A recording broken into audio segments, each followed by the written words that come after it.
السلام عليكم ورحمة الله وبركاته. بسم الله الرحمن الرحيم.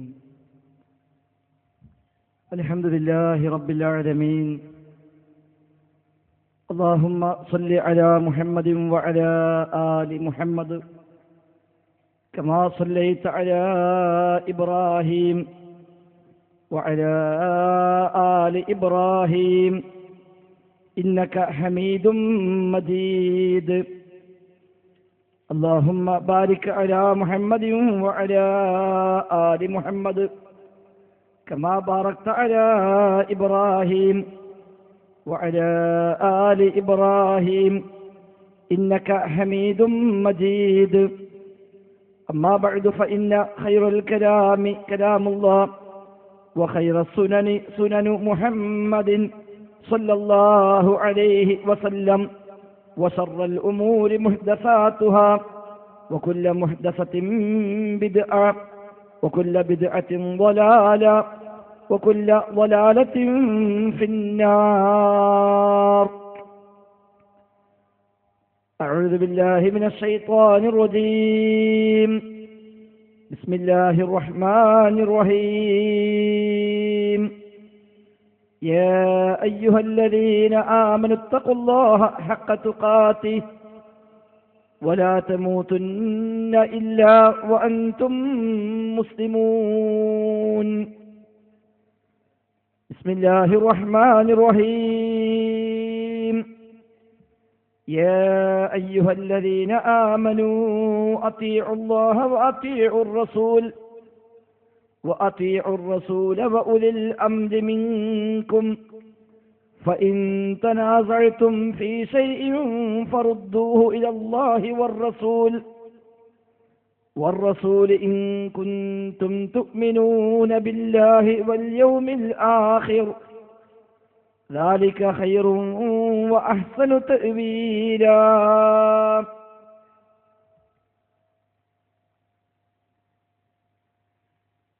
ബഹുമാന്യരായ നാട്ടുകാരെ, രക്ഷിതാക്കളെ, സഹപ്രവർത്തകരെ, ശബ്ദം ശ്രദ്ധിക്കുന്ന സഹോദരി സഹോദരന്മാരെ, അല്ലാഹു സുബ്ഹാനഹു വ തആലയുടെ നിയമ നിർദ്ദേശങ്ങൾ കഴിവിന്റെ പരമാവധി ജീവിതത്തിൽ പാലിക്കാൻ ശ്രമിച്ചുകൊണ്ട് മുത്തഖീങ്ങളായി മുവഹ്ഹിദുകളായി ജീവിക്കുവാനും എല്ലാ രംഗത്തും അവന്റെ കൽപ്പനാ നിർദ്ദേശങ്ങൾ പാലിക്കുവാനും നാം ഒക്കെ പ്രത്യേകമായി ശ്രദ്ധിക്കണേ എന്ന് ആമുഖമായി ഓർമ്മപ്പെടുത്തുകയാണ്. അല്ലാഹു തആല തൗഹീദിൽ അടിയുറച്ചു നിന്ന് ശിർക്കിന്റെ ഒരു അംശം പോലും ജീവിതത്തിൽ കടന്നു വരാതെ സൂക്ഷിച്ച് മുവഹ്ഹിദുകളായി ജീവിച്ച് ഈമാനോടെ മരിക്കാനുള്ള തൗഫീഖ് നമുക്കും കുടുംബത്തിനുമെല്ലാം പ്രദാനം ചെയ്യുമാറാവട്ടെ. അല്ലാഹുവിന്റെ ദീനിനെ ആത്മാർത്ഥമായി ജീവിതത്തിൽ ഏറ്റെടുക്കുവാനും ആ ദീനിനു വേണ്ടി ഇഖ്ലാസോടുകൂടി സേവനങ്ങൾ ചെയ്യാനുമുള്ള മഹാഭാഗ്യം അല്ലാഹു സുബ്ഹാനഹു വ തആല ജീവിതാവസാനം വരെ നമുക്ക് നൽകുമാറാവട്ടെ. ഏതു സമയത്ത് എപ്പോൾ എവിടെ വെച്ചു മരിക്കേണ്ടി വന്നാലും ലാ ഇലാഹ ഇല്ലല്ലാഹ് എന്ന് ഉച്ചരിച്ചുകൊണ്ട് ഈമാനോടെ മരിക്കുവാനും അല്ലാഹുവിന്റെ ജന്നാത്തുൽ ഫിർദൗസിൽ അംബിയാഇന്റെയും ഔലിയാഇന്റെയും സിദ്ദീഖുകളുടെയും ശുഹദാഇന്റെയും സ്വാലിഹുകളുടെയും കൂടെ ഒരുമിച്ച് കൂടുവാനുമുള്ള മഹാഭാഗ്യം സാധുക്കളായ ദുർബലന്മാരായ നമുക്ക് അല്ലാഹു തആല പ്രദാനം ചെയ്യുമാറാവട്ടെ. സൂചിപ്പിക്കപ്പെട്ടതുപോലെ 1921 സംഘടനാ സംവിധാനത്തിൽ വ്യവസ്ഥാപിതമായി പ്രബോധന പ്രവർത്തനങ്ങൾ ആരംഭിച്ച് ഏകദേശം ഒരു നൂറ്റാണ്ട് പൂർത്തിയാകാനിരിക്കുന്ന ഘട്ടത്തിലാണ് മുജാഹിദ് പ്രസ്ഥാനമുള്ളത്. എന്നാൽ ആദർശ രംഗത്ത് അല്ലാഹുവും റസൂലും എന്താണോ പഠിപ്പിച്ചത് ആ റസൂലിൽ നിന്ന് അവിടുത്തെ സഹാബത്തിൽ നിന്ന് താബിഈകളുമൊക്കെ എന്താണോ മതമായി സ്വീകരിച്ചത് അതിന് ലവലേശം കൂട്ടാതെയും ഒന്നും കുറക്കാതെയും ജീവിതത്തിൽ പാലിക്കണമെന്ന നിർബന്ധ ബുദ്ധിയാണ് മുജാഹിദ് പ്രസ്ഥാനം ഈ സമൂഹത്തെ ബോധ്യപ്പെടുത്താൻ എന്നും ശ്രമിച്ചിട്ടുള്ളത്. സംഘടിതമായ പ്രവർത്തനം ആരംഭിച്ച കാലത്തും അതിനു മുമ്പും അതിനു ശേഷവുമെല്ലാം മുജാഹിദുകൾ ഏറ്റവും പ്രധാനമായി സമൂഹത്തോട് ആവശ്യപ്പെട്ടത് പ്രമാണങ്ങൾ അടിസ്ഥാനമാക്കി ജീവിക്കണമെന്ന ദീനിന്റെ അടിസ്ഥാന പാഠം തന്നെയായി. പക്ഷപാതിത്വങ്ങൾ പലതിൻ്റെയും പേരിൽ സമൂഹത്തിൽ നിലകൊള്ളുമ്പോൾ മദ്ഹബിന്റെ പേരിലും ത്വരീഖത്തിന്റെ പേരിലും മറ്റു വ്യത്യസ്തങ്ങളായ പല ശൈഖുമാരുടെയും ഒക്കെ പേര് പറഞ്ഞ് ആളുകൾ ചേരിതിരിഞ്ഞു മാറി നിൽക്കുമ്പോൾ അതല്ല യഥാർത്ഥ ഇസ്ലാമെന്നും ശരിയായ ഈമാനിന്റെ വഴി പ്രമാണങ്ങൾ എന്താണോ പഠിപ്പിച്ചത് ആ പ്രമാണങ്ങളിലേക്ക് മടങ്ങലാണ് എന്നും ബോധ്യപ്പെടുത്താനാണ് മുജാഹിദ് പ്രസ്ഥാനം എന്നും പരിശ്രമിച്ചിട്ടുള്ളത്. അതുകൊണ്ട് തന്നെ ആ ഖുർആനിലും ഹദീസിലും ഉള്ളത് ആര് പറഞ്ഞാലും സ്വീകരിക്കുവാനും അതിൽ ഇല്ലാത്ത ഒന്ന് ആര് പറഞ്ഞാലും തിരസ്കരിക്കുവാനുമുള്ള തന്റെ ഇടം മുജാഹിദ് പ്രസ്ഥാനം എന്നും കാണിച്ചിട്ടുണ്ട്. നമ്മുടെ നാട്ടിലെ സമസ്തക്കാരായ ആളുകളാണെങ്കിലും മറ്റ് ഇതര ഇസ്ലാമിക പ്രസ്ഥാനങ്ങളാണെങ്കിലും അവരിൽ നിന്നൊക്കെ മുജാഹിദ് പ്രസ്ഥാനത്തെ വ്യതിരിക്തമാക്കുന്ന മർമ്മപ്രധാനമായ പോയിന്റും അത് തന്നെയായിരുന്നു. സമസ്തക്കാരായ ആളുകളെ സംബന്ധിച്ച് തെളിവോ കാര്യങ്ങളോ നോക്കേണ്ട ആവശ്യമില്ലെന്നതാണ് അവരുടെ ഔദ്യോഗികമായ നയം തന്നെ. നേരെ മറിച്ച് നമ്മുടെ ഉസ്താദുമാർ എന്താണോ പറഞ്ഞത് അതല്ലെങ്കിൽ നമ്മുടെ മദ്ഹബിന്റെ കിതാബുകളിൽ എന്താണോ ഉള്ളതായി പറയപ്പെടുന്നത് അത് മറ്റൊന്നും ആലോചിക്കാതെ തെളിവന്വേഷിക്കാതെ അന്ധമായി അനുകരിക്കുക എന്ന തഖ്ലീദിനെ ഔദ്യോഗിക ആദർശമായി സ്വീകരിച്ചവരാണ് ഇന്നാട്ടിലെ എല്ലാ വിഭാഗം സമസ്തക്കാർ. തഖ്ലീദ് എന്ന് പറഞ്ഞാൽ തന്നെ അഖ്ദു ഖൗലിൽ ഗൈരി മിൻ ഗൈരി മഅരിഫത്തി ദലീലിഹി എന്നാണ് അതിന് പണ്ഡിതന്മാർ നിർവചനം നൽകിയത്. മറ്റൊരാളുടെ വാക്ക് സ്വീകരിക്കുക, മിൻ ഗൈരി മഅരിഫത്തി ദലീലിഹി, അവന്റെ തെളിവെന്താണ് എന്ന് അറിയാതെ തന്നെ എന്തടിസ്ഥാനത്തിലാണ് അയാളെ പറഞ്ഞത്, എന്ത് തെളിവിനടിസ്ഥാനത്തിലാണ് അക്കാര്യം പഠിപ്പിച്ചത് എന്ന് അന്വേഷിക്കാതെ അദ്ദേഹം പറഞ്ഞെങ്കിൽ എനിക്കത് മതി എന്ന് സ്വീകരിക്കുന്ന പ്രവണതയ്ക്കാണ് തഖ്ലീദ്, അന്ധമായ അനുകരണമെന്ന് പറയുക. മുസ്ലിം ഉമ്മത്തിൽ ഈ അന്ധമായ അനുകരണം വ്യാപകമായി വന്നപ്പോൾ അവിടെ തഖ്ലീദ് ഒരു പഠനമെന്ന പേരിൽ KP മുഹമ്മദ് മൗലവിയും AP അബ്ദുൽ ഖാദിർ മൗലവിയും റഹിമഹുമല്ലാഹ് രണ്ടുപേരും ചേർന്ന് വളരെ വിലപ്പെട്ട വൈജ്ഞാനികമായ ഒരു പുസ്തകം രചിക്കുകയും ആ തഖ്ലീദിന്റെ ഏറ്റവും വലിയ അപകടങ്ങളെ ഈ സമൂഹത്തെ ബോധ്യപ്പെടുത്താൻ ശ്രമിക്കുകയും ചെയ്ത പ്രസ്ഥാനമാണ് മുജാഹിദ് പ്രസ്ഥാനം. മദ്ഹബുകൾ എന്ന പേരും പറഞ്ഞ് എത്രയെത്ര പുസ്തകങ്ങളാണ് മുജാഹിദ് പ്രസ്ഥാനം ഈ കാലയളവിൽ പുറത്തിറക്കിയത്. മദ്ഹബുകളുടെ പൊള്ളത്തരങ്ങൾ, മദ്ഹബുകൾ സുന്നത്തോട് എതിരാകുന്ന മേഖലകൾ, മദ്ഹബിലെ പിൽക്കാലക്കാരായ ആളുകൾ മദ്ഹബിന്റെ പേരിൽ പ്രചരിപ്പിക്കാൻ ശ്രമിച്ച അടിസ്ഥാനരഹിതമായ വാദങ്ങൾ, ഇവയെല്ലാം തുറന്നു കാണിച്ചുകൊണ്ട് ധാരാളം പ്രഭാഷണങ്ങളും ധാരാളം ഗ്രന്ഥങ്ങളുമൊക്കെ രചിക്കുകയും നിർവഹിക്കുകയും ചെയ്തവരാണ് മുജാഹിദ് പ്രസ്ഥാനം. മുജാഹിദ് പ്രസ്ഥാനം എന്നും പഠിപ്പിച്ചതാണ്. ഉമർ മൗലവി റഹിമഹുല്ലാഹ് സൽസബീൽ എന്ന പേരിൽ ഒരു പത്രം ആരംഭിച്ചപ്പോൾ, ഒരു മാസിക ആരംഭിച്ചപ്പോൾ അതിന്റെ ചട്ടയിൽ തന്നെ അദ്ദേഹം കൊടുത്തത് ആളെ നോക്കണ്ട, തെളിവ് നോക്കുക എന്നാണ്. ആളെ നോക്കണ്ട, ആര് പറഞ്ഞാലും ശരി തെളിവില്ലേ സ്വീകാര്യമില്ല. ആര് പറഞ്ഞാലും ശരി തെളിവുണ്ടോ സ്വീകരിക്കുകയും ചെയ്യാം. അതായിരുന്നു ഉമർ മൗലവി റഹിമഹുല്ലാഹ് ആ പത്രത്തിന്റെ, ആ പ്രസിദ്ധീകരണത്തിന്റെ ഏറ്റവും വലിയ തത്വമായി തന്നെയും സ്വീകരിച്ചത് ആളെ നോക്കണ്ട, തെളിവ് നോക്കുക. അവിടെയാണ് മുജാഹിദ് പ്രസ്ഥാനം സമുദായത്തിന്റെ ഒഴുക്കിനെതിരായി നീങ്ങേണ്ടി വന്നത്. ഈ നാട്ടിൽ ഒരുപാട് കാര്യങ്ങൾ മതത്തിന്റെ പേരിൽ നടമാടിയപ്പോഴും മാലയും മൗലിദും നാത്തീബും കുത്തുബിയത്തും ഹജ്ജാദും അടക്കമുള്ള ധാരാളം പദ്യങ്ങളും ഗദ്യങ്ങളും പദ്യഗദ്യ സമ്മിശ്രങ്ങളും ആയ കാര്യങ്ങൾ ഒരു ഭാഗത്ത്, ജാരങ്ങൾ, ദർഗകൾ, സിദ്ധന്മാർ, ബീവിമാർ, തങ്ങന്മാർ, കണക്കന്മാർ, പണിക്കന്മാർ തുടങ്ങി ആ നിലയ്ക്കുള്ള ധാരാളം കേന്ദ്രങ്ങളും വ്യക്തികളും എല്ലാം ഉണ്ടായി വന്നപ്പോഴും ഇതൊന്നും ശരിയല്ലെന്ന് കൃത്യമായി പഠിപ്പിച്ച് അതിന്റെ പേരിൽ ആട്ടും തുപ്പും ഏറും സഹിച്ചുകൊണ്ട് പലപ്പോഴും നാട്ടിൽ നിന്ന് ബഹിഷ്കരിക്കപ്പെട്ട് കുടുംബത്തിൽ നിന്ന് ഇറക്കിവിടപ്പെട്ട് സ്വന്തം മാതാപിതാക്കളുമായി പോലുമുള്ള ബന്ധങ്ങളിൽ വീഴ്ചകളും അതേപോലെ തകരാറുകളും സംഭവിച്ചുകൊണ്ട് എല്ലാവരിൽ നിന്നും മാറി നിന്നിട്ട് പോലും ഈ ആദർശ രംഗത്ത് ഉറച്ചു നിന്നത് പ്രമാണങ്ങളെ കൂടെ നിൽക്കുക എന്ന ഇസ്ലാം പഠിപ്പിച്ച ആ നയം അത്ര കൃത്യമായി പഠിച്ചതുകൊണ്ട് തന്നെയായിരുന്നു. അതുകൊണ്ട് തന്നെയാണ് മുജാഹിദ് പ്രസ്ഥാനത്തിന് ഇടക്കിടക്ക് ചില വിവാദങ്ങളും ബഹളങ്ങളും ശബ്ദ കോലാഹലമെല്ലാം ഉണ്ടാകുന്നതും. എന്തുകൊണ്ട് അല്ലാത്തതുണ്ടാകുന്നില്ല? ഇപ്പൊ APEക്ക് എന്ന് രണ്ട് വിഭാഗങ്ങളായി സുന്നികൾ അവർ വേർപിരിഞ്ഞു. ഇനി ഏതെങ്കിലും ഘട്ടത്തിൽ ആ രണ്ട് വിഭാഗങ്ങൾ ഒന്നിച്ചു ചേർന്നാൽ ഒരാൾക്കും ചോദിക്കാനില്ല ഇന്ന ആദർശ വിഷയങ്ങളിൽ തീരുമാനം എന്തായി എന്ന്. കാരണം എന്താ? അവർ രണ്ടു കൂട്ടരും ഭിന്നിച്ചത് ആദർശത്തിന്റെ പേരിലായിരുന്നില്ല. അല്ലാഹുല്ലാത്ത ആളുകളെ, മരിച്ചുപോയ അമ്പ്യവ്യാഖ്യന്മാരെ, ജിന്നു മലക്കുകളെ, അതേപോലെ സൃഷ്ടികളെ വിളിച്ചു തേടാമെന്ന കാര്യത്തിൽ രണ്ടു കൂട്ടർക്കും തർക്കമില്ല. രണ്ടു കൂട്ടരും ഒരേപോലെ സ്വീകരിക്കുന്നു.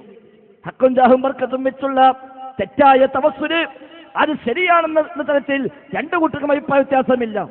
കബറുകൾ കെട്ടിയുയർത്തി ജാറമാക്കി മാറ്റി ആ ജാറത്തിങ്ങ ചെന്ന് ആ കബറാളിയോട് തേടാമെന്ന വിഷയത്തിൽ രണ്ടു വിഭാഗത്തും തർക്കമില്ല. സുബഹിയിലെ ഖുനൂത്ത്, തറാവീഹിലെ റക്അത്ത്, നിസ്കാരത്തിലെ കൈകെട്ടത്, സ്ത്രീകളുടെ പള്ളിപ്രവേശനം അടക്കമുള്ള 100 കൂട്ടം വിഷയങ്ങൾ എടുത്താൽ ആ വിഷയങ്ങൾ എവിടെയും ആ രണ്ട് വിഭാഗങ്ങൾ തമ്മിൽ തർക്കമില്ല. പിന്നെ എന്തേ തർക്കം? ആരാണ് സ്ഥാനത്തേക്ക് വരേണ്ടത്, ആരാ സെക്രട്ടറി ആകേണ്ടത്, ആരാ ജനറൽ സെക്രട്ടറി ആകേണ്ടത്, ആരാണ് സ്ഥാനങ്ങൾ കൈകാര്യം ചെയ്യേണ്ടത്? ആ തർക്കത്തിലാണല്ലോ യഥാർത്ഥത്തിൽ രണ്ട് ഗ്രൂപ്പായി അവർ മാറിയത്. അവർ തമ്മിൽ ഒന്നിച്ചു ചേർന്നാലും ഒരാളും ചോദിക്കില്ല എന്തായി നിങ്ങൾ തമ്മിലെ ഇന്ന വിഷയങ്ങളെ തീരുമാനമെന്ന് ചോദിക്കില്ല. ഏറി വന്നാൽ വഹാബികളുമായി വേദി പങ്കിടാൻ പറ്റുമോ ഇല്ലേ എന്നൊരു വിഷയമാണ് ആകെ കാര്യമായി ഒരു പ്രശ്നം എന്ന പേരിൽ, ആദർശ വിഷയം എന്ന പേരിൽ അന്നൊക്കെ പിളർന്നു പോകാൻ കാരണമായി നിങ്ങളുടെ നാട്ടുകാരായ മുസ്ലിയാരൊക്കെ എടുത്തിട്ടിരുന്നത്. ഇന്നിപ്പോൾ അതിനും തർക്കമില്ലാത്ത വിധം വഹാബികളെ ഏറ്റവും കൂടുതൽ അദ്ദേഹം വേദി പങ്കിടുന്നത്. അതുകൊണ്ട് ആ പ്രശ്നം ഇപ്പം ഇല്ലാന്ന് എല്ലാവർക്കും അറിയുന്നില്ല. അതേസമയം മുജാഹിദ് പ്രസ്ഥാനത്തിൽ അഭിപ്രായ വ്യത്യാസങ്ങൾ ഉണ്ടായി 2000 ആണ്ടോടുകൂടി. 921 മുതൽ ഏകദേശം 2000 വരെയുള്ള 80 കൊല്ലക്കാലം അഭിപ്രായ വ്യത്യാസങ്ങളില്ലാതെ, ആദർശ വിഷയങ്ങളിൽ അഭിപ്രായ വ്യത്യാസങ്ങളില്ലാതെ ഒരേ നയത്തിൽ ഒരേ നിലപാടിൽ സ്വീകരിച്ചു പോന്നവർ 2000 കൂടി അഭിപ്രായ വ്യത്യാസമുണ്ടായി. അത് തീർച്ചയായും ദീനി വിഷയത്തിൽ തന്നെയായിരുന്നു. അതല്ലാതെ സംഘടനയുടെ സ്ഥാനമാനങ്ങളോ സംഘടനയിലെ പോസ്റ്റുകളോ വീതം വെക്കുന്നിടത്തല്ല അഭിപ്രായ വ്യത്യാസമുണ്ടായിരുന്നത്. നേരെ മറിച്ച ആദർശ വിഷയങ്ങളിൽ തന്നെയായിരുന്നു. അതുകൊണ്ട് തന്നെ അത് സ്വാഭാവികമായും ചർച്ചയായി. അത് അങ്ങോട്ടും ഇങ്ങോട്ടും വിശദീകരിക്കപ്പെട്ടു, വിഷയങ്ങൾ ചർച്ച ചെയ്യപ്പെട്ടു, അതിന് തെളിവുകൾ മാറ്റിവെക്കപ്പെട്ടു, ന്യായാന്യായങ്ങൾ അങ്ങോട്ടും ഇങ്ങോട്ടും സംസാരിക്കപ്പെട്ടു. അതിന്റെ പേരിൽ ഖണ്ഡനങ്ങളും മണ്ഡനങ്ങളും അതേപോലെ വാദപ്രതിവാദങ്ങളടക്കം ആ വിഷയത്തിൽ നടന്നു. എന്തുകൊണ്ട്? അത് ദീനിന്റെ വിഷയമായതുകൊണ്ട് മാത്രം. ദീനിന്റെ വിഷയമായതുകൊണ്ട് മാത്രം അതിന് അഭിപ്രായ വ്യത്യാസമുണ്ടായി. അപ്പോൾ അത് പരിഹരിക്കാനെന്ന വണ്ണം ഈ നിലക്കുള്ള രീതികൾ അവർ ഉപയോഗപ്പെടുത്തുകയും ചെയ്തു. സ്വാഭാവികമായും മുജാഹിദ് പ്രസ്ഥാനം ആദർശത്തധിഷ്ഠിതമായ പ്രസ്ഥാനം എന്ന നിലയ്ക്ക് ഒരു ചെറിയ പോരായ്മയെങ്കിലും ആദർശ വിഷയത്തിൽ ആര് ഉണ്ടാക്കിയെടുത്താലും അത് ശരിയല്ലെന്ന് അവിടെ വിളിച്ചു പറയാൻ തീർച്ചയായും മുജാഹിദുകൾ ഉണ്ടാകും. കാരണം എന്താ? ആദർശമാണ് പ്രധാനം. ഞാൻ പറഞ്ഞല്ലോ, നാട്ടിൽ നിന്ന് ബഹിഷ്കരിക്കപ്പെട്ട് പോന്നവരാണ് ഇതിൽ മഹാഭൂരിപക്ഷം ആളുകളും. കുടുംബത്തിൽ പ്രശ്നങ്ങൾ അനുഭവിക്കുന്നവരാണ് മഹാഭൂരിപക്ഷം മുജാഹിദുകളും. അവനവന്റെ മഹല്ലിൽ ഖബർസ്ഥാന് പോലും വിലക്കപ്പെടുന്ന, നിക്കാഹിന് പോലും പള്ളിയിലെ ഉസ്താദ് വരില്ലെന്ന് ഭീഷണിപ്പെടുത്തുന്ന, മഹല്ല് രജിസ്റ്ററിൽ ആ വിവാഹം രജിസ്റ്റർ ചെയ്യാൻ പറ്റുകയില്ലെന്ന് ഭീഷണി മുഴക്കുന്ന പ്രതിസന്ധികളെ തരണം ചെയ്തുകൊണ്ടാണ്, വകവെക്കാതെയാണ് പല മുജാഹിദുകളും മുജാഹിദുകളായി മാറിയത്. എന്തിനു വേണ്ടി? ആദർശം എന്ന ഒറ്റ ലേബലിൽ മാത്രം. അത് ഹക്കാണെന്ന് ബോധ്യപ്പെടുകയും സത്യമാണെന്ന് ഉറച്ചു വിശ്വസിക്കുകയും ചെയ്തപ്പോൾ ആ സത്യത്തിന്റെ വഴിയിൽ ഉറച്ചു നിന്നു എന്നേയുള്ളൂ. അതുകൊണ്ട് തന്നെ ആ രംഗത്ത് ഒരു ചെറിയ ആശയക്കുഴപ്പം ഉണ്ടാക്കിയാൽ തൗഹീദായി പറഞ്ഞൊരു കാര്യം അത് ശരിയല്ല, അത് ശിർക്കാണെന്ന് ഒരാൾ പറഞ്ഞാൽ അത് ഗൗരവമായി തന്നെ ചോദിക്കുകയും അന്വേഷിക്കുകയും പഠിക്കുകയും എന്താണോ ശരി ആ ശരി കിട്ടുന്നത് വരെ അതിന്റെ പിന്നാലെ പോവുകയും ചെയ്യും. അതാണ് വേണ്ടതും. അതിനപ്പുറത്ത് ആദർശമൊന്നും പറയേണ്ടതില്ല, അത് ഇനി തൽക്കാലം ചർച്ച ചെയ്യേണ്ടതില്ല, നമ്മൾ തൽക്കാലം ഒന്നിച്ചങ്ങ് പോയാൽ മതി എന്ന നിലപാടായിരുന്നു ശരിയെങ്കിൽ മുജാഹിദ് പ്രസ്ഥാനത്തിന് അതിന്റെ ആളുകൾക്ക് ഇത്രയേറെ പ്രശ്നങ്ങളും പ്രയാസങ്ങളും സമൂഹത്തിൽ നിന്ന് അനുഭവിക്കേണ്ട ഒരു ആവശ്യം ഉണ്ടാകുമായിരുന്നില്ല. കാരണം നാട്ടിലൊറ്റ പള്ളി മതി, മഹല്ല് പള്ളി മതി, അവിടുത്തെ ഖാദിയും ഖതീബും അവിടുത്തെ ആ പള്ളിയും മഹല്ല് കമ്മിറ്റിയും മതി എന്ന് വിചാരിക്കാമായിരുന്നു. എന്തേ കാരണം അവരുടെ വിശ്വാസപ്രകാരം പോയിക്കോട്ടെ, നമുക്ക് നമ്മുടെ വിശ്വാസപ്രകാരം പോകാം, എന്നാലും ഒന്നിച്ചാകാം എന്നായിരുന്നുവെങ്കിൽ എന്തിനാണ് പൂഞ്ഞൂരങ്ങാടിയിൽ 2 പള്ളി വന്നത്? എന്തിനാ ഈ പൂഞ്ഞൂരിൽ വെച്ച് 1942 അലവി മൗലവിയും പതി അബ്ദുൽ ഖാദിർ മുസ്ലിയാരും തമ്മിൽ വാദപ്രതിവാദമുണ്ടായത്?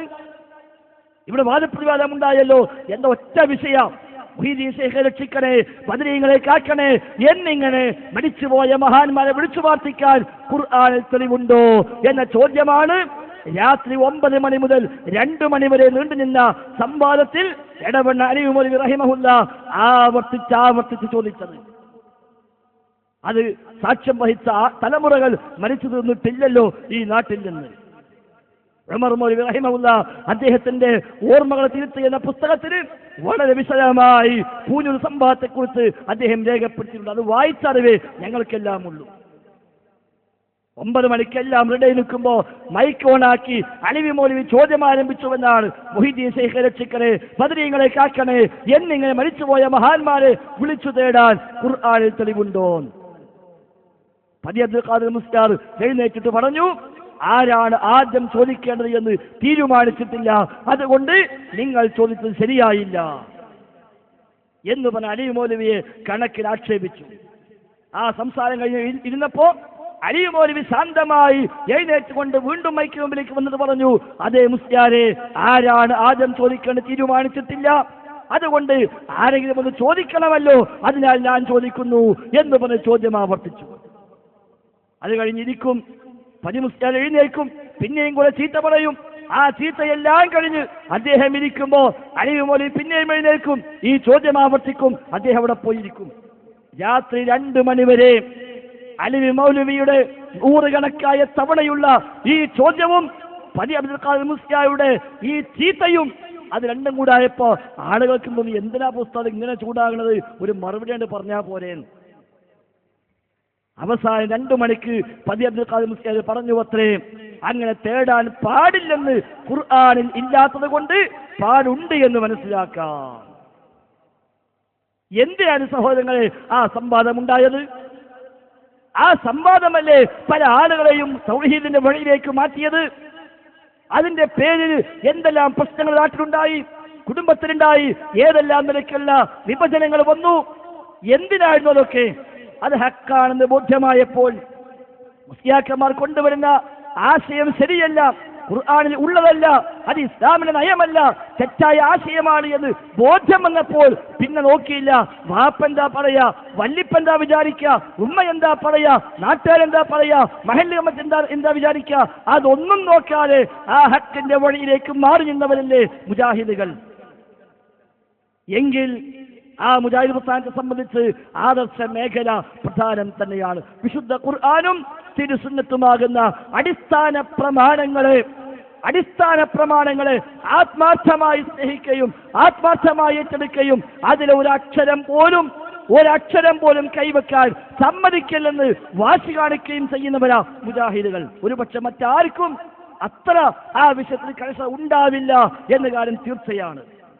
സുലൈമാൻ സഖാഫി എന്ന് പറയുന്ന ഒരു സഖാഫി ഖുർആൻ ഒരു ആയത്തിന്റെ ഒരു ഹർക്കത്ത് മാറ്റിയിട്ട് അയാൾ ഇവിടെ ദുർവ്യാഖ്യാനം ചടക്കിയ ഒരു ഘട്ടത്തിൽ വലൗ അന്നഹും യظلموا അൻഫുസഹും ജാഊക ഫസ്തഗ്ഫിറുല്ലാഹ വസ്തഗ്ഫറ ലഹുമുർ റസൂലു ലവജദുല്ലാഹ തവ്വാബർ റഹീമ എന്ന സൂറത്ത് നിസായിലെ ആയത്തിലെ അല്ലാഹുവിന്റെ റസൂല് അവർക്ക് വേണ്ടി പൊറുക്കലിനെ തേടണം എന്ന് പറഞ്ഞ ആയത്തിലെ റസൂലു എന്നത് റസൂല എന്നാക്കിയിട്ട് റസൂലിനോട് തേടണം എന്ന അർത്ഥവും മാറ്റിയിട്ട് അയാൾ പ്രസിദ്ധീകരിച്ചപ്പോൾ നാടുനീളെ അത് പൊക്കിപ്പിടിച്ച് ശക്തമായി അതിന്റെ പേരിൽ ചോദ്യം ചെയ്ത് അവസാനം നിർവാഹമില്ലാത്ത വിധം ആ സഖാഫി തന്നെയും നാട്ടിൽ നിന്ന് ഇല്ലാതായി പോയ സാഹചര്യമാണ് പിന്നുണ്ടായത്. അതിനുശേഷം പിന്നെ അയാളെ അധികമൊന്നും സ്റ്റേജിൽ കണ്ടിട്ടില്ല, ഇപ്പോഴും കാണുന്നില്ല. അതാണ് മുജാഹിദുകളെ ആദർശപ്രതിപത്തി. ഒരു ഫതഹ് ഒമ്പതിന് എന്തിനാ ഈ ഒറ്റപ്പാടൊക്കെ എന്ന് ആരും ചിന്തിച്ചില്ല. അത് പ്രധാനം തന്നെയാണ്. എന്തുകൊണ്ട്? ഇസ്ലാമിന്റെ ഓരോ നയങ്ങളും വഹ്യ് പ്രകാരം കിട്ടേണ്ടതാ, നമ്മളെ വക പറയേണ്ടതല്ല. ഓരോന്നും വഹ്യിൽ എന്തുണ്ടോ അതേ ദീനായി സ്വീകരിക്കാവൂ. വെള്ളമില്ലേ, തയമ്മും ചെയ്യാം. നമുക്ക് എല്ലാവർക്കും അറിയാലോ, വെള്ളമില്ല, അല്ലെ വെള്ളമുണ്ട്, ഉപയോഗിക്കാൻ പാടില്ല, അവന് അസുഖമാണ്, രോഗമാണ് എങ്കിൽ തയമ്മും ചെയ്യാം. ഒരുത്തം വിചാരിക്കുന്നത് വെള്ളം ഇല്ലെങ്കിൽ തയമ്മം ചെയ്യാം. ഇനിയിപ്പോ വെള്ളം ഉണ്ടെങ്കിലും തയമ്മം ചെയ്യാം, എന്താ നഷ്ടം? ഏതെല്ലാം കണക്കന്നല്ലേ. വെള്ളം ഇല്ലെങ്കിലും ഈ കൈ മണ്ണിലോ മറ്റോ അടിച്ച് തടവുകയില്ലേ ചെയ്യുന്നത്.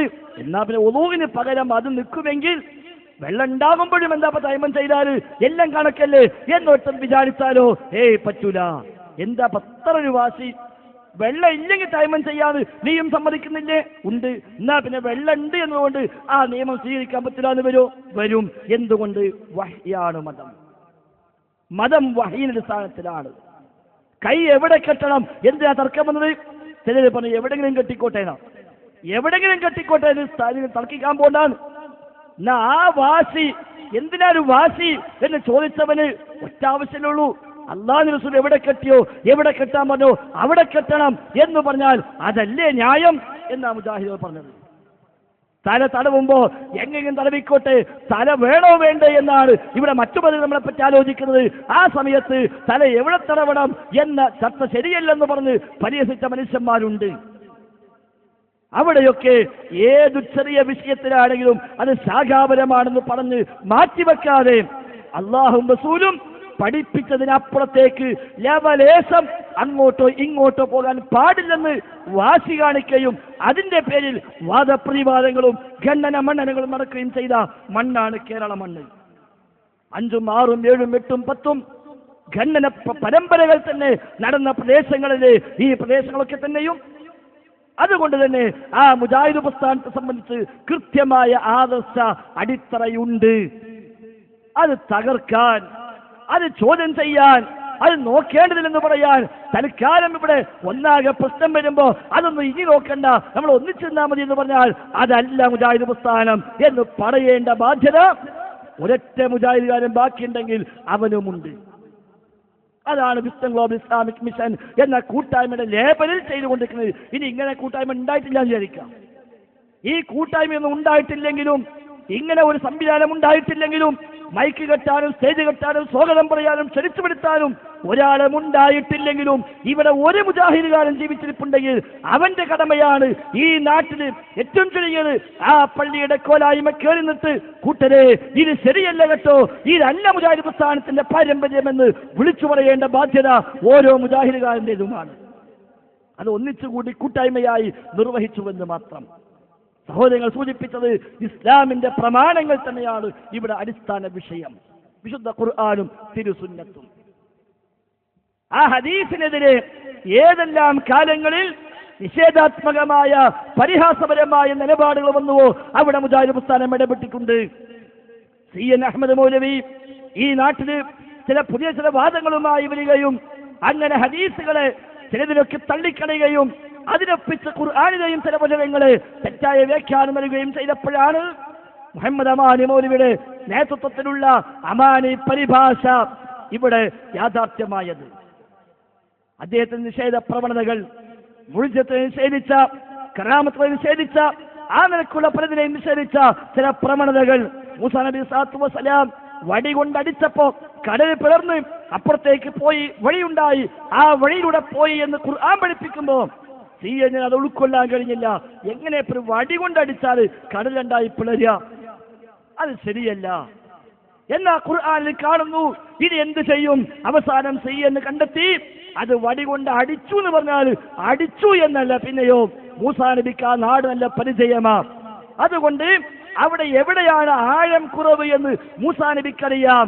ആ വടി കൊണ്ട് അങ്ങനെ കുത്തി നോക്കിയിട്ട് ആഴം കുറവുള്ള ഭാഗത്തൂടെ അങ്ങനെ കടന്ന് അപ്പുറത്തേക്ക് പോയി എന്നാണ് അതിന്റെ വിവക്ഷ എന്ന് CN അഹമ്മദ് മൗലവി എഴുതി വിട്ടു. സ്വാഭാവികമായും ഏത് സാമാന്യ ബുദ്ധിയുള്ളവനും ഇനി താഴെ ബുദ്ധിയുള്ളവനും ചോദിക്കുമല്ലോ, എന്റെ ഫിർഔനവിടെ ഒന്നും പരിചയം ഉണ്ടായിരുന്നില്ലേന്ന്. ഈ നിലയ്ക്ക് വ്യാഖ്യാനങ്ങൾ വന്നു. ഖുർആനിലെ പല ആയത്തുകൾക്കും ചില വ്യാഖ്യാനം നൽകി. ചിലതൊക്കെ ആലങ്കാരിക പ്രയോഗമാണെന്ന് പറഞ്ഞു. ജിന്നിനെ കുറിച്ച് CN അഹമ്മദ് മൗലവി പുതിയ ചില ഗവേഷണം നടത്തി. അത് കാട്ടാളന്മാരാണെന്നും ചില ആദിവാസികളാണ് എന്നും ആ നിലക്കുള്ള അപരിഷ്കൃതരായ ആളുകൾ തന്നെയാണ് ജിന്നി എന്നും അല്ലാത്ത വേറെ വിഭാഗമൊന്നുമില്ല എന്നൊക്കെ പറയാൻ ശ്രമിച്ചു. ബദറിൽ മലക്കിറങ്ങിയിട്ടില്ല എന്ന് CN പറഞ്ഞ വാദമാണെന്ന് CN അഹമ്മദ് മൗലവി അന്ന് പറഞ്ഞ വാദമാണ്. ബദറിൽ മലക്കിറങ്ങിയിട്ടില്ല. അത് മലക്കല്ല ഇറങ്ങിയത്. മലക്കങ്ങൾ ഇറങ്ങൂല, മലക്കങ്ങൾ യുദ്ധം ചെയ്യൂല. അത് ഒരു ആലങ്കാരിക പ്രയോഗമാണ് എന്ന് CN അഹമ്മദ് മൗലവി അന്ന് എഴുതി വെച്ചു. മുഹമ്മദ് അമാനി മൗലവി റഹിമഹുല്ല, PK മൂസ മൗലവി റഹിമഹുല്ല, എടവണ്ണ അലി മൗലവി റഹിമഹുല്ല അവർ ഒരുമിച്ച് കൂടി എല്ലാവരും ഒന്നിച്ചു ചേർന്ന് ചർച്ച ചെയ്തു. ഇതിന് കൃത്യമായ ഒരു മറുപടി, ഒരു പ്രതികരണം ഉണ്ടാവൽ ഇവിടെ ബാധ്യതയാണ് ഇസ്ലാമികമായ. ആ ബാധ്യത നിർവഹിക്കാൻ ആ 3 പേരെ ചുമതലപ്പെടുത്തി. അങ്ങനെ PK മൂസ മൗലവി ആരംഭിച്ച് പിന്നീട് അവസാനം അമാനി മൗലവി പൂർത്തിയാക്കിയ ആ ഖുർആൻ പരിഭാഷ അങ്ങനെയാണ് ഉണ്ടായത്. അവിടെ സൂറത്ത് അംഫാലിൽ ബദറുമായി ബന്ധപ്പെട്ട വിഷയം പറഞ്ഞെടുത്ത അമാനി മൗലവി റഹിമഹുല്ല ബദറിൽ മലക്കിറങ്ങിയ വിഷയം വളരെ ഭംഗിയായി വിശദീകരിച്ചു എന്ന് മാത്രമല്ല അദ്ദേഹം രേഖപ്പെടുത്തി വെച്ചു. ചില തൽപര കക്ഷികളായ ആളുകൾ ഇപ്പോൾ ബദറിൽ മലക്കിറങ്ങിയിട്ടില്ല എന്നും ഇറങ്ങുകയില്ല എന്നും യുദ്ധം ചെയ്യുകയില്ല എന്നുമൊക്കെ പറയാൻ തുടങ്ങിയിരിക്കുന്നു എന്ന് പറഞ്ഞുകൊണ്ട് വളരെ കൃത്യമായ ഖണ്ഡനം അന്ന് അമാനി മൗലവി രേഖപ്പെടുത്തി വെക്കുന്നു. കുറച്ചു കാലം മുന്നോട്ട് പോയപ്പോഴാ ചേകന്നൂർ മൗലവി സമാനമായ ആശയങ്ങളുമായി വരുന്നു. ചേകന്നൂർ മൗലവി പറഞ്ഞു, സംസം വെള്ളത്തിന് ഒരു പ്രത്യേകതയും ഇല്ലെന്ന് മാത്രമല്ല, സംസം വെള്ളത്തിൽ 99% മായമാണ് എന്ന് ചേകന്നൂർ മൗലവി എഴുതി. ഖുർആനിൽ ഹജ്ജിനുള്ള സ്ഥാനം എന്ന പുസ്തകത്തിന് ചേകന്നൂർ മൗലവി എഴുതി വെച്ചു, സംസം വെള്ളത്തിൽ 99% മായം. നമ്മുടെ വീട്ടിലെ വെള്ളത്തിലോ അത്ര മായല്ല. അപ്പൊ സംസമിനേക്കാൾ നല്ലതേരാ അവനാന്റെ വീട്ടിലെ വെള്ളമാണ് എന്നല്ലേ അതിനർത്ഥം? ഹജറുൽ അസ്വദിനെ കുറിച്ച് ചേകന്നൂർ മൗലവി പറഞ്ഞു, ഹജറുൽ അസ്വദിനെ മുത്തുന്ന ആളുകളെ ആ ഹജറുൽ അസ്വദ് തിരിച്ചറിയുമെന്നും നാളെ പരലോകത്ത് അവർക്ക് വേണ്ടി സാക്ഷി നിൽക്കുമെന്നും വിശ്വസിക്കുന്നുവെങ്കിൽ അത് ശിർക്കാണ് എന്നിട്ട് അദ്ദേഹം ലേഖനത്തിൽ ഹെഡിങ് കൊടുത്തത് ഹജറുൽ അസ്വദ് എന്ന ശിർക്കൻ കല്ല് ബഹിഷ്കരിക്കുക എന്നാണ്. ഹജറുൽ അസ്വദ് എന്ന ശിർക്കൻ കല്ല് ബഹിഷ്കരിക്കുക എന്ന് അദ്ദേഹം പുസ്തകത്തിൽ ഹെഡിങ് കൊടുത്തു. എന്നിട്ട് പറഞ്ഞു, ഈ കല്ല് അതിനെ ചുംബിക്കുന്ന ആളുകൾക്ക് വേണ്ടി സാക്ഷി പറയുമെന്നോ ഈ ഇരുലോകത്ത് ഉപകാരം ചെയ്യുമെന്നോ വിശ്വസിക്കുന്നുവെങ്കിൽ അത് ശിർക്കാകുന്നു. അതുകൊണ്ട് മുസ്ലിമീങ്ങളെ കൊണ്ട് ശിലാപൂജ നടത്തിക്കാൻ, മുസ്ലിമീങ്ങളെ കൊണ്ട് ശിർക്ക് ചെയ്യിക്കാൻ ആരോ കണ്ടെത്തിയതാണ് ഇക്കല്ല് എന്ന് പറഞ്ഞുകൊണ്ട് ചേകന്നൂർ മൗലവി ലേഖനം എഴുതി. അന്ന് മുജാഹിദ് പ്രസ്ഥാനം അതിശക്തമായി ചോദ്യം ചെയ്തു. ഒരു ഘട്ടത്തിൽ അദ്ദേഹം മുജാഹിദ് കൂടെ ഉണ്ടായിരുന്നു എന്ന് ശരിയാണ്, പക്ഷെ അതുപോലും നോക്കിയില്ല. കൂടെയുള്ള ആളാണെങ്കിലും ശരി ഈ വാദങ്ങളെ അംഗീകരിക്കാൻ കഴിയില്ലെന്ന് പറഞ്ഞുകൊണ്ട് അദ്ദേഹത്തെ ശക്തമായി എതിർത്തു. അദ്ദേഹം ഈ വ്യത്യസ്ത നിലപാട് സ്വീകരിച്ചപ്പോൾ ആദ്യഘട്ടത്തിൽ അദ്ദേഹത്തിന് കൂടെ പോയ ആൾ കൂടിയായിരുന്നു അബ്ദുസ്സലാം സുല്ലമി. ആദ്യഘട്ടത്തിൽ ചേകന്നൂരിന്റെ കൂടെ അബ്ദുസ്സലാം സുല്ലമി ഉണ്ടായിരുന്നു. പിന്നെ കുറച്ചു കാലം ഒപ്പം പോയപ്പോൾ അദ്ദേഹത്തിന് മനസ്സിലായി ഇദ്ദേഹത്തെ രീതി ശരിയല്ല. കാരണം നിസ്കാരം 3 വക്ത് മതി എന്ന് പറയുന്നു, ആ 3 വക്ത് നിസ്കരിക്കുന്നില്ല, അപ്പൊ ഇയാൾ ആള് ശരിയില്ല എന്ന് മനസ്സിലാക്കിയിട്ടാണ് അന്ന് അദ്ദേഹം അവിടുന്ന് ഒഴിവായി പോകുന്നത്. അബൂ ഹുറൈറയെ പറ്റിയൊക്കെ അതേപോലെ ഹദീസിനെ കുറിച്ചൊക്കെ പുസ്തകങ്ങൾ എഴുതാൻ അബ്ദുസ്സലാം സുല്ലമിക്ക് അന്ന് നിമിത്തമായത് ആ ഒരു വേർപിരിഞ്ഞു പോരലായിരുന്നു. പക്ഷേ കുറച്ചു കാലങ്ങൾ മുന്നോട്ട് പോയപ്പോൾ അബ്ദുറഹ്മാൻ സലഫിയുടെ ഭാഷയിൽ പറഞ്ഞാൽ ഒരു പുതിയ ചേകന്നൂർ ജന്മമെടുക്കുന്നുവെന്നാണ് അബ്ദുറഹ്മാൻ സലഫി കൊണ്ടോട്ടി പ്രസംഗത്തിൽ പ്രഖ്യാപിച്ചത്. കൊണ്ടോട്ടി പ്രസംഗത്തിൽ അബ്ദുറഹ്മാൻ സലഫി പ്രഖ്യാപിച്ചു 2012 എന്ന എന്റെ ഓർമ്മ. യൂട്യൂബ് കയറിയെ കിട്ടും. യൂട്യൂബ് കയറിയിട്ട് അബ്ദുറഹ്മാൻ സലഫി അന്നും ഇന്നും എന്നടിച്ചാൽ ആ പ്രസംഗം വരും. അത് അദ്ദേഹം പറഞ്ഞു, ഒരു പുതിയ ചേകന്നൂർ ജന്മമെടുക്കുന്നു. എന്തേ കാരണം? അന്ന് ചേകന്നൂർ മൗലവി എന്താണോ പറഞ്ഞത്, എന്താണോ വാദിച്ചത്, അതിന്റെ ഏകദേശം കിടയൊക്കുന്ന സമാനമായ ചില നയങ്ങളുമായി, വാദങ്ങളുമായി അബ്ദുസ്സലാം സലീമി ആദ്യം വന്നു. പിന്നീട് അത് ശബാബ് ഏറ്റെടുത്തു. പിന്നീട് ശബാബിലെ മറ്റു പല എഴുത്തുകാരും അത് പറഞ്ഞു. അങ്ങനെ വ്യത്യസ്ത പുസ്തകങ്ങളിലായി ആ ആശയം വന്നു എന്ന് മാത്രമല്ല, അവസാനം നേരത്തെ സലീംക്ക് പറഞ്ഞതുപോലെ ചേകന്നൂർ മൗലവി നവോത്ഥാന നായകനാണ് എന്ന് മുജീബുർ റഹ്മാൻ കിനാലൂർ ലേഖനം എഴുതുന്നിടത്തേക്ക് കാര്യങ്ങളെത്തി. ചേകന്നൂർ മൗലവി നവോത്ഥാന നായകൻ എന്ന തരത്തിൽ പരിചയപ്പെടുത്തപ്പെടുന്ന സാഹചര്യം പോലും ഉണ്ടായപ്പോൾ മുജാഹിദ് പ്രസ്ഥാനം ഒന്നിച്ചുണർന്നുകൊണ്ട് പറഞ്ഞു, ഇല്ല, ഇത് ശരിയല്ല. 2000 മുതൽ 2012 വരെയുള്ള 12 കൊല്ലം, അല്ലെങ്കിൽ 2002 മുതൽ 2012 വരെയുള്ള 10 കൊല്ലം ഔദ്യോഗികമായി, അങ്ങനെയുള്ള 10-12 കൊല്ലക്കാലം ആ രംഗത്തുള്ള ഒരുപാട് ചർച്ചകളും പ്രശ്നങ്ങളും തർക്കങ്ങളും എല്ലാം ഉണ്ടായി. ധാരാളം ലേഖനങ്ങൾ എഴുതി, ധാരാളം പുസ്തകങ്ങൾ എഴുതി, ധാരാളം പ്രഭാഷണങ്ങൾ നടന്നു, അങ്ങോട്ടും ഇങ്ങോട്ടുമുള്ള ഖണ്ഡനങ്ങൾ നടന്നു. ഒരുപാട് ആളുകൾ വിഷയം പഠിച്ചു. ആ വിഷയത്തിലെല്ലാം ധാരാളമായ ചർച്ചകൾ നടന്നു. അങ്ങനെയാണ് മുജാഹിദ് പ്രസ്ഥാനത്തിന്റെ ലേബലിൽ ജിന്നും ശൈത്താനും സിഹിറൊക്കെ ചർച്ചക്ക് വന്നത്. അന്ന് പണ്ട് ചർച്ചക്ക് വന്നപ്പോഴാ CN അഹമ്മദ് മൗലവി ജിന്നിനെ അപരിഷ്കൃത മനുഷ്യരായി, കാട്ടാളന്മാരായി പരിചയപ്പെടുത്തിയപ്പോൾ അമാനി മൗലവി അന്ന് ജിന്നും ശൈത്താനും ചർച്ചയാക്കി. ജിന്നിനെ കുറിച്ച്, ശൈത്താനെ കുറിച്ച് അമാനി മൗലവി തന്റെ പരിഭാഷയിൽ പ്രത്യേകമായ ഒരു വ്യാഖ്യാന കുറിപ്പ് തന്നെ നൽകി. അങ്ങനെ ആ വിഷയം മുജാഹിദുകൾക്കും ബോധ്യപ്പെട്ടു. അതവിടെ അവസാനിച്ചു. എന്നാൽ 2000-ഓടുകൂടി ഈ വിഷയത്തിൽ പുതിയ ചില കാഴ്ചപ്പാടുകൾ, ജിന്നെന്ന് പറഞ്ഞാൽ ബാക്ടീരിയക്കും പറയും, വൈറസിനും പറയും എന്നൊക്കെ പറഞ്ഞുകൊണ്ടുള്ള ചില വ്യാഖ്യാനങ്ങൾ വരികയും ആ നിലയ്ക്കുള്ള പുത്തൻ ചില കാഴ്ചപ്പാടുകൾ വരികയും ചെയ്തപ്പോൾ മുജാഹിദ് പ്രസ്ഥാനത്തിന്റെ സ്റ്റേജുകളിൽ വീണ്ടും ജിന്ന് ചർച്ച ചെയ്യപ്പെട്ടു. അല്ലാതെ ആരും ജിന്നിനെ വിളിച്ചാൽ ശിർക്കല്ലെന്ന് പറയാനോ, ജിന്നിനെ വിളിച്ചുകൊണ്ട് രക്ഷപ്പെടുത്താൻ വേണ്ടി തേടാനോ ഒന്നുമായി കൊണ്ടുവന്ന ചർച്ച ആയിരുന്നില്ലെന്നത് മുജാഹിദുകൾക്ക് എല്ലാവർക്കും അറിയാം. എന്നാ എന്തിനാ ഇപ്പൊ ജിന്ന് നമ്മൾ പറയണത്? അത് മിണ്ടാതൊക്കെ തീരുമാനിച്ചോ? ഇല്ല, ജിന്നല്ല, എന്ത് വിഷയമാണെങ്കിലും ശരി പ്രമാണ വിരുദ്ധമായി ആര് പറഞ്ഞാലും സ്വീകാര്യമല്ല എന്ന നിലപാട് മുജാഹിദ് പ്രസ്ഥാനത്തിൽ ഉള്ളത് കൊണ്ട് അത് ചർച്ച ചെയ്യപ്പെട്ടു. അവിടെയാണ് സമസ്തക്കാരായ ആളുകൾക്ക് മുമ്പിൽ ചില രംഗത്തെങ്കിലും പുതിയ ചില ഈ കാഴ്ചപ്പാടുകൾ കൊണ്ടുവന്ന ആളുകൾക്ക് ചില പ്രയാസങ്ങൾ നേരിടേണ്ടി വന്നത്. കാരണം മുജാഹിദ് പ്രസ്ഥാനം ഔദ്യോഗികമായി ഈ സമൂഹത്തെ പഠിപ്പിച്ചതെന്താ? അഭൗതികമായ കഴിവുകൾ അള്ളാഹുവിന് മാത്രമേയുള്ളൂവെന്ന. അഭൗതികമായ കഴിവുകൾ അള്ളാഹുവിന് മാത്രമേയുള്ളൂ. അദൃശ്യമായ കഴിവുകൾ അള്ളാഹുവിന് മാത്രമേയുള്ളൂ. മറഞ്ഞ വഴിക്കുള്ള കഴിവുകൾ അള്ളാഹുവിന് മാത്രമേയുള്ളൂ, മറ്റാർക്കുമില്ല. സമസ്തക്കാരുടെ വിശ്വാസവോ അമ്പിയാക്കളും ഔലിയാക്കളും എല്ലാം അഭൗതിക കഴിവുള്ളവരാണ്. നമ്മൾ വിളിച്ചാൽ കേൾക്കുന്നവരാണ്, നമ്മളെ വിളിക്കുത്തരം ചെയ്യുന്നവരാണ്, ലോകത്തെവിടുന്ന് വിളിച്ചാലും ഓടിയെത്തുന്നവരാണ്. എല്ലാ നിലത്തീനും എന്നെ വിളിപ്പോർക്ക് ബൈബൂടത് തീരം ചെയ്യും ഞാനെന്നോവർ. ഏത് നാട്ടിൽ നിന്ന് എന്നെ വിളിച്ചാലും ശരി, വായ പൂടും മുമ്പ് ഞാൻ ഉത്തരം ചെയ്യുമെന്ന് മുഹീദ്ദീൻ ശൈഖ് പറഞ്ഞുവെന്ന് കോഴിക്കോട്ടുകാരൻ എഴുതിയ ഖാദി മുഹമ്മദിന്റെ മുഹീദ്ദീൻ മാലയിൽ സ്ഥാനം പിടിച്ചു. എവിടുന്ന് വിളിച്ചാലും മുഹീദ്ദീൻ ശൈഖ് വരും, എവിടുന്ന് വിളിച്ചാലും അല്ലാഹുവിന്റെ റസൂൽ വരും. അങ്ങനെയാണ് ഇപ്പോഴത്തെ അടുത്ത കാലത്ത് ആലുവയിലും ആലപ്പുഴയിലേക്ക് അല്ലാഹുവിന്റെ റസൂൽ വന്നു എന്ന് മൂലയിൽ പ്രസംഗിച്ചപ്പോ. ഏകദേശം 10-30 കൊല്ലം മുമ്പ് കാസർഗോഡ് വന്നിരുന്നു അല്ലാഹുവിന്റെ റസൂൽ കുട്ടിക്കുളത്ത്. പിന്നെ ഇപ്പൊ ഇക്കാലത്ത് 2016 മൂപ്പര് പ്രസംഗിക്കുകയാണ് തെക്കൻ ജില്ലകളിൽ അല്ലാഹുവിന്റെ റസൂൽ എത്തിയിട്ടുണ്ട് എന്ന്.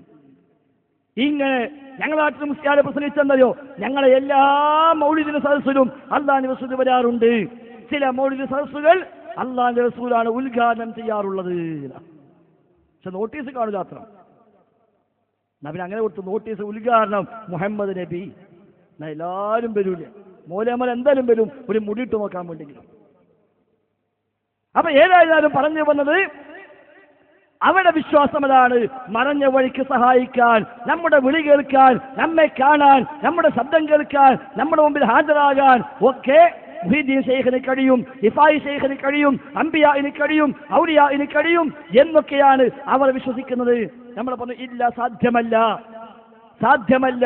മാ യംലികൂന മിൻ ഖിത്മീർ, കാരക്കുരുവിന്റെ പാട പോലും അവരാരും ഉടമയാക്കുന്നില്ല എന്ന് ഖുർആൻ പഠിപ്പിക്കുന്നു. അതുകൊണ്ട് ഒന്നും സാധ്യമല്ല. ലെവലേശം ഇപ്പൊ ചില ആളുകൾ കഴിഞ്ഞ ആഴ്ച സഭാവിൽ പോലും ലേഖനം മനുഷ്യ കഴിവിന്റെ പരിധി എത്രാണ് ഇത് ചോദിക്കാം. ചില ആളുകൾക്ക് പ്രത്യേക കഴിവുണ്ടാകും, ചിലർക്ക് അതിലേറെ കഴിവുണ്ടാകും, പലർക്കും പല കഴിവുണ്ടാകും. അപ്പൊ എത്രയാണ് പരിധീന? അദ്ദേഹം ഒരു പക്ഷെ തെറ്റിദ്ധരിച്ചായിരിക്കാം. ഈ ലിമിറ്റ് ഇങ്ങനെ പോയിട്ട് ഒരു പരിധിക്ക് വലിയാണ് മനുഷ്യന്മാർ കഴിയില്ല, അതാണ് തൗഹീദ് ശിർക്കിലെ പരിധി എന്നായിരിക്കാം ഒരു പക്ഷെ വിചാരിച്ചത്. അതല്ല കൂട്ടരെ. അദൃശ്യമായ മാർഗത്തിന് കാരക്കുരുവിന്റെ പാട പോലും ഉടമയാക്കുന്നില്ല. ഒരു കഴിവുമില്ല, ഒരു കഴിവും മനുഷ്യർക്കില്ല, ഒരു കഴിവും സൃഷ്ടിക്കുമില്ല. മനുഷ്യനെ കാണാൻ കഴിയും. അതെന്താ? അത് കാരണങ്ങളുടെ അടിസ്ഥാനത്തിൽ മാത്രം. അവന്റെ ഭൗതികമായ കണ്ണുകൊണ്ട് എന്താണോ കാണാൻ കഴിയുക അത്രയേ ഉള്ളൂ. അതിനതീതമായി അഭൗതികമായി ഒന്നും കാണാൻ ഒരു മനുഷ്യനും സാധ്യമല്ല, ഒന്നും കേൾക്കാൻ സാധ്യമല്ല, ഒന്നും അറിയാൻ സാധ്യമല്ല. ആ കഴിവും അറിവുമെല്ലാം റഹ്മാനായ റബ്ബിനു മാത്രം. അവിടെയാണ് സമസ്തക്കാരായ മുസ്ലിയാക്കന്മാർ ചോദിച്ചത്, അങ്ങനെയാണെങ്കിൽ മലക്കുകൾ സഹായിക്കുമെന്ന് ഖുർആൻ പഠിപ്പിച്ചതല്ലേ? ജിന്നുകൾ ഉപദ്രവിക്കുമെന്ന് ഖുർആൻ പഠിപ്പിച്ചതല്ലേ? സിഹർ ചെയ്യുന്ന സാഹിറിനെ ജിന്നുകൾ സഹായിക്കുന്നില്ലേ? ആർക്കെതിരെ സിഹർ ചെയ്യുന്നുവോ അവന് ആ ശൈത്താൻ ഉപദ്രവിക്കുന്നില്ലേ? നിങ്ങളല്ലേ പറഞ്ഞത് മറഞ്ഞ വഴിക്ക് അല്ല മാത്രമേ സഹായിക്കൂ, അല്ല മാത്രമേ ഉപദ്രവിക്കൂ, അതിനപ്പുറം വിശ്വസിച്ചാൽ ശിർക്കാന്ന് നിങ്ങൾ പറഞ്ഞില്ലേ? അപ്പൊ ഇതൊക്കെ നിങ്ങൾ എന്തു ചെയ്യും? 1921 മുതൽ ഇങ്ങോട്ടുള്ള കാലങ്ങളിൽ മുജാഹിദ് പ്രസ്ഥാനം അതിനൊക്കെ മറുപടി പറഞ്ഞു. അതൊന്നും അഭൗതികമായ നിലക്കുള്ള സഹായിക്കലോ ഉപദ്രവിക്കലോ അല്ല. നമ്മുടെ കണ്ണിൽ കാണുന്നില്ലായിരിക്കാം, നമ്മുടെ കാതിൽ കേൾക്കുന്നില്ലായിരിക്കാം, ആപേക്ഷികമായി അദൃശ്യമായിരിക്കാം, ആപേക്ഷികമായി അഭൗതികമായിരിക്കാം, ആപേക്ഷികമായി മറഞ്ഞതായിരിക്കാം എന്നല്ലാതെ അവർക്കാർക്കും മറഞ്ഞ വഴിയിൽ ചെയ്യാൻ കഴിയില്ല. പിന്നെ ഈ ചെയ്യുന്നതോ അത് അവരുടെ തെളിഞ്ഞ വഴിയാണ്, നമ്മെ സംബന്ധിച്ച് ആപേക്ഷികമാണ് മറഞ്ഞത്. അല്ലാഹു തആല സഹായിക്കുമ്പോൾ ആ രീതിയല്ല, ഒരു കാരണവുമില്ലാതെ കാരണങ്ങൾക്ക് അതീതമായി കാര്യം നടപ്പാക്കൽ അതാ റബ്ബ് ചെയ്യുന്നത്. അത് റബ്ബിനെ കഴിയൂ, മറ്റാർക്കും സാധ്യമല്ല. സമസ്തക്കാരായ